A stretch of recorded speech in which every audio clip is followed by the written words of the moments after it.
اسرائیل اور امریکہ کی جارحیت کے خلاف ایران کی بھرپور مزاحمت جاری۔ تازہ حملوں میں دشمن ملک پر بیلسٹک میزائلوں کی بارش کر دی۔ اسرائیل کے سائبر ٹیک مراکز اور اسرائیلی پولیس کی اسلحہ ساز تنصیبات پر تاک کر وار کیے۔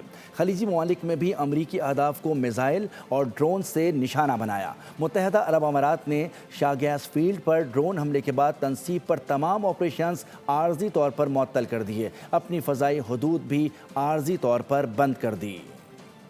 ایران کے آپریشن وعدہ صادق 4 کی نئی لہر، امریکی اور اسرائیلی اہداف پر تابڑ توڑ حملے، خرم شہر، قدر، عماد، فتح اور خیبر شکن میزائل داغ دیے۔ بڑی تعداد میں خودکش ڈرونز بھی استعمال کیے گئے۔ ایرانی پاسداران انقلاب کے مطابق مقبوضہ علاقوں کے شمالی اور وسطی حصوں نہاریہ، بیت شمس، تل ابیب اور مغربی بیت القدس میں متعدد ٹارگٹس کو نشانہ بنایا۔ اسرائیلی فوج کی جنوبی کمان اور اسرائیلی اسلحہ ساز کمپنی پر حملے کیے گئے۔ تل ابیب کے قریب ہولون ٹرین اسٹیشن پر بھی میزائل کا ملبہ گرا، جس سے تل ابیب اور اسرائیلی شہر ریشون لیزیون کی ٹرینیں متاثر ہوئیں۔ ایران کی جانب سے بمباری میں 15 اسرائیلی مارے گئے۔ جنگ میں ہلاک امریکی فوجیوں کی تعداد 13 ہو گئی، سینٹ کام نے تصدیق کر دی۔ خلیجی ممالک میں بھی ایران کے میزائل اور ڈرون حملے جاری۔ متحدہ عرب امارات میں میزائل کا ملبہ گرنے سے ایک اور پاکستانی جاں بحق ہو گیا۔ حالیہ حملوں میں مرنے والوں کی مجموعی تعداد 7 ہو گئی۔ ابوظہبی کی شاہ آئل فیلڈ میں ڈرون حملے سے لگی آگ پر قابو پا لیا گیا۔ فجیرہ کے قریب آئل ٹینکر کو پروجیکٹائل سے نشانہ بنایا گیا، جہاز کو معمولی نقصان پہنچا۔